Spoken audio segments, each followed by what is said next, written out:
See if we can get this in one take. What's up, everybody? You are listening to another episode of Life in English. I'm your host, Tony Kaizen. And in this episode, I'm going to talk about some universal truths of learning a language. There are a bunch of different methods, tools, courses, YouTube channels, and podcasts that claim to have the secret to fluency or some, revolutionary study method. But at the end of the day, there are some things about the learning process that will never change. And that's what I'm here to talk about today. Let's do it.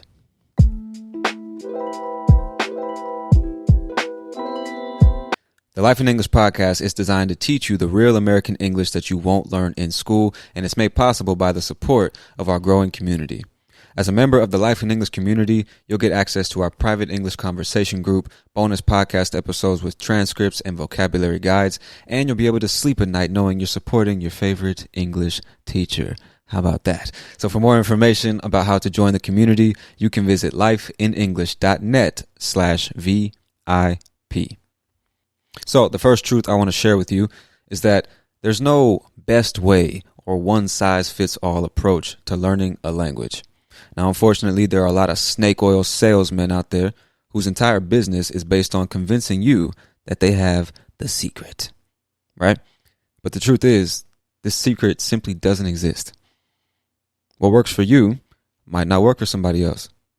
Some people learn faster by reading and writing, others by watching and listening, and others by doing. So I recommend you take some time to figure out how you like to learn and then create the best plan for you. Anyone trying to sell you a shortcut or a hack is not someone to be trusted. You learned your first language with no problems for free, so why would you pay someone to show you how to do it again? Now, as I always say, teachers, courses, schools are extremely important. I actually think they're underrated in terms of the difference they make in our lives, but don't waste your time chasing some special key that's going to unlock all the doors for you, because it doesn't exist. Now, the second truth I want to share with you is that you need to understand the culture that comes with the language you're trying to learn. And once you understand someone's culture, you can start communicating with them much more effectively. You can speak their language, as we say. I'm a firm believer in the idea that you cannot separate language from culture. A language without culture is just a set of words and rules to be followed. I consider the difference between American English and British English. It's the same language and we understand each other for the most part, but the way we interact and communicate is completely different. That's culture. So if you want to reach a high level of fluency in a language and be able to communicate like a native speaker, you must not ignore the culture. So get curious, get interested, ask questions. The U.S. is a gigantic country with all kinds of coexisting people and cultures. We all have different ways of communicating. And understanding those differences will help you understand the way we express ourselves. So the third thing I want to share with you, the third universal truth of learning a language, is that technology changes all the time, but the language learning process never changes. There are a bunch of different apps and websites you can use to improve your English, and every week it seems like I get messages from different companies wanting me to promote their unique system or software that will help you become fluent faster. But the fact of the matter is, I just don't really believe in that type of stuff, which is why I never promote it. I've heard great things about different apps and websites for learning languages, but no matter how revolutionary the technology is, you still got to go through the fundamental stages of learning a new skill. So you can try different websites, apps, and study methods, but I think it's becoming more and more clear that all those things mean nothing unless you're doing the same thing you did when you learned your first language, which is talking to real people all the time. So don't get caught up in the idea that a new technology is going to help you learn this language in some revolutionary way. People were learning languages with no problems long before the internet ever existed. So what does that mean? To me, it means that technology has made things much easier for us, but it hasn't changed the fundamental process. So, the fourth universal truth I want to share with you is that quality will always be so much more important than quantity. Let me explain. one good language exchange partner is better than 50 mediocre ones. I managed to learn Portuguese by talking to just 2 people. Now, you might think that's not a lot of people, and it's really not, but they were high quality partners. So that's all I needed.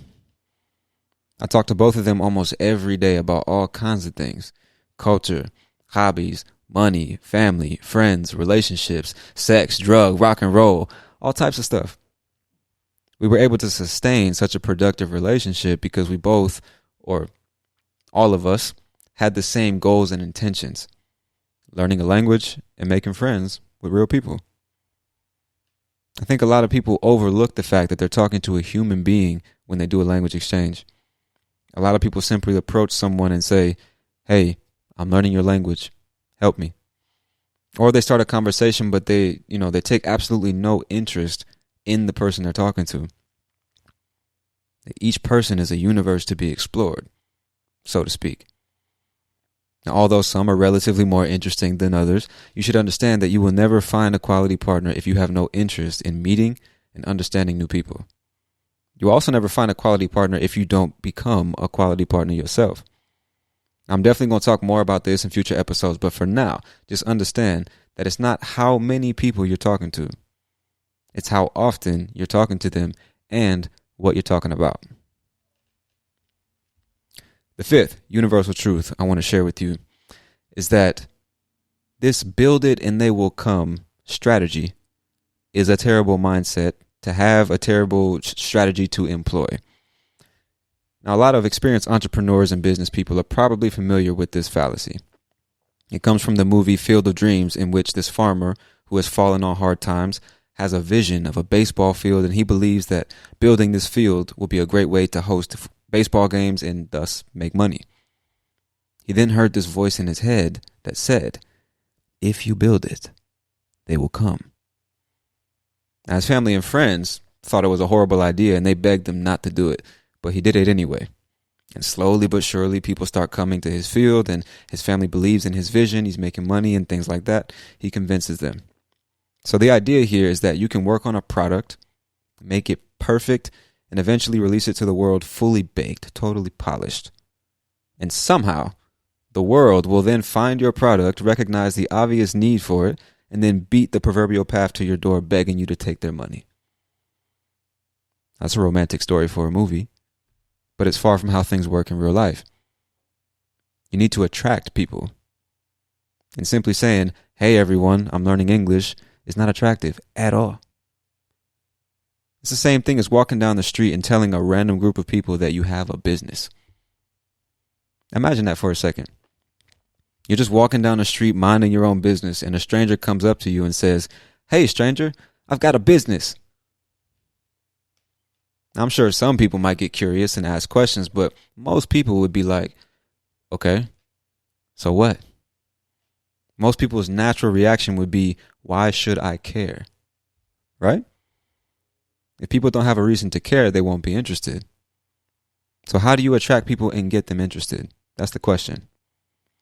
And in my opinion, the answer is by saying and doing what they find attractive or interesting. Which brings me to the next universal truth. You should never tell people what you want. You should tell people what you have to offer. And let me explain. I see people make this mistake every day of the week. On language exchange apps, in my community, in business, in relationships, etc. A lot of people will go on a language exchange app and make a public post that says, "Hey, I'm learning English and I want someone to practice with.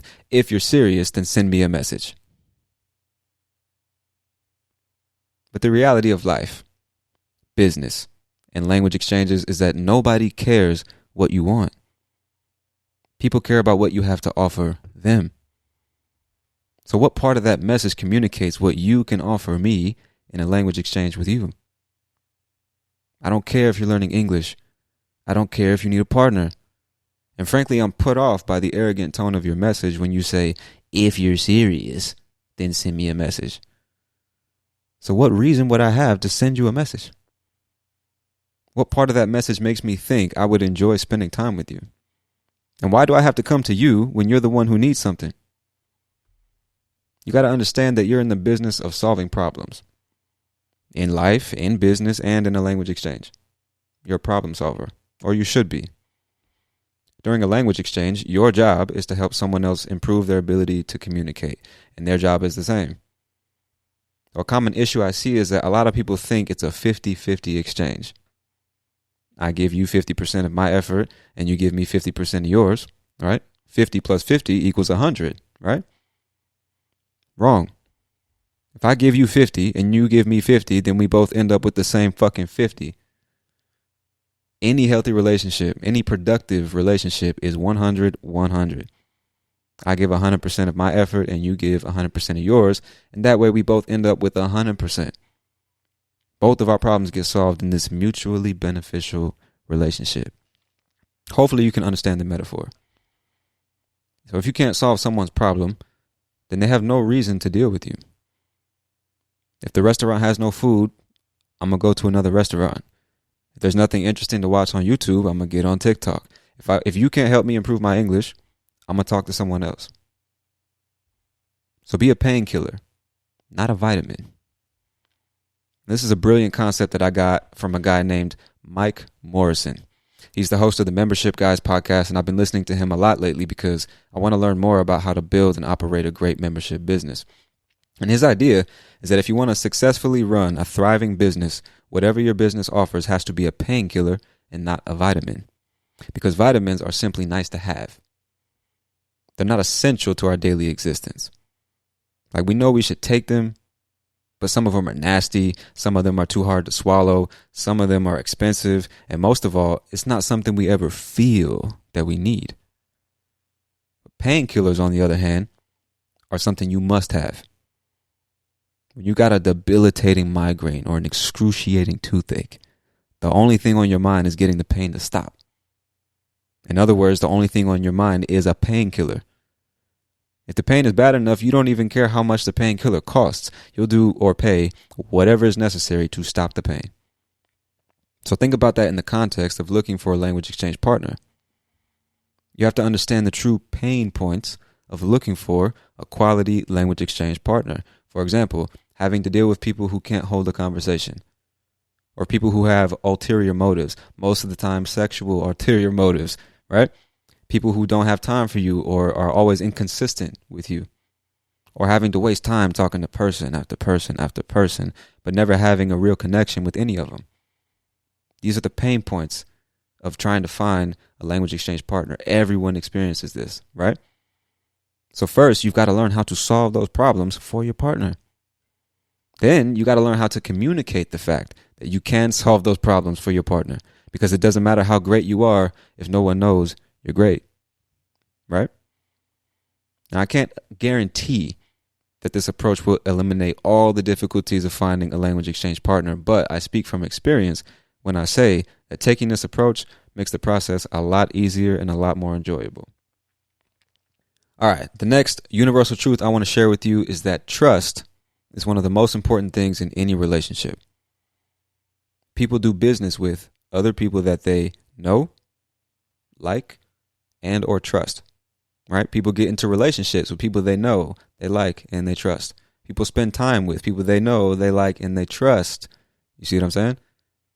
So you have to be able to show somebody that you can be trusted. And what I mean when I say that is,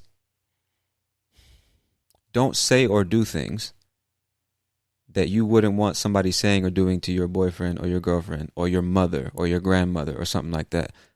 What I'm saying is show respect. Show somebody that you're serious about this interaction, about this language exchange, about learning and growing together. All right? Don't get on these apps asking people for new pictures or their phone number or like shit like that. You know, just why would you do that? Why would you do that?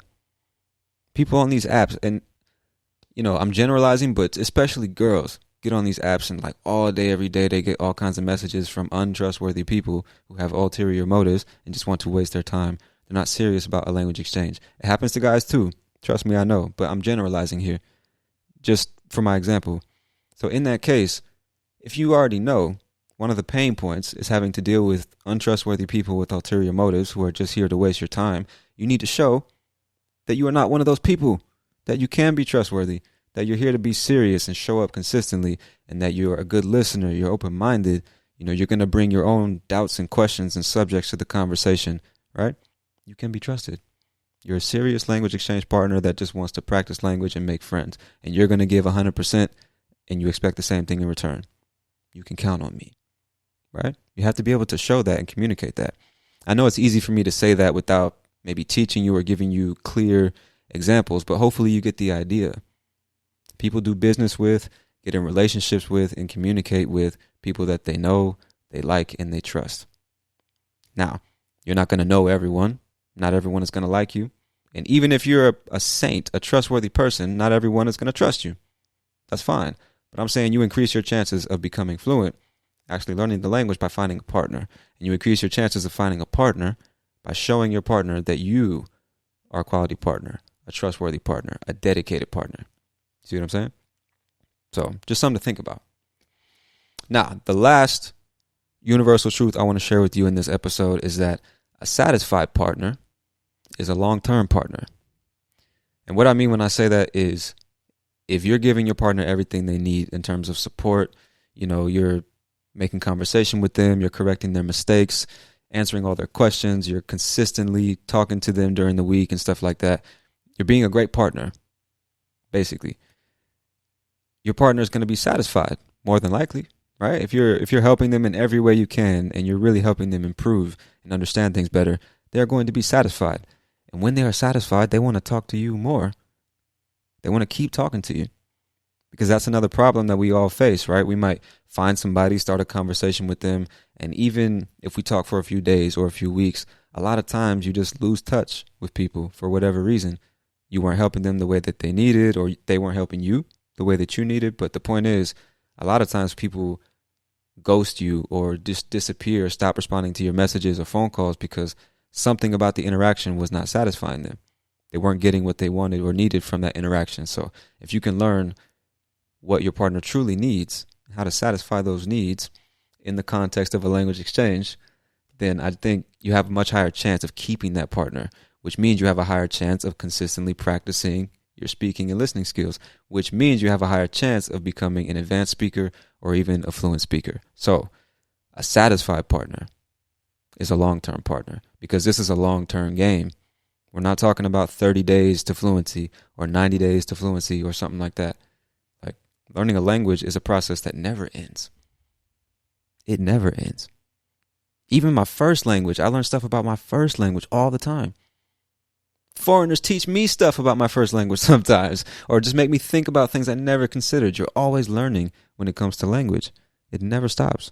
So if you can't maintain a relationship with, multiple or even just one partner for more than a year, 2 years, I'm not saying that it's always going to be your fault if that's the case, or you're doing something wrong. I'm just saying if you can't do that for whatever reason, you're just making it harder for yourself, because now you have to go find another partner and start all over again. And we know how hard it is, right? So I'm sure you get the idea. A happy partner is a satisfied partner. So don't just focus on finding a great partner, but be a great partner that attracts great partners. I like to think about it that way. I'd love to know what you think.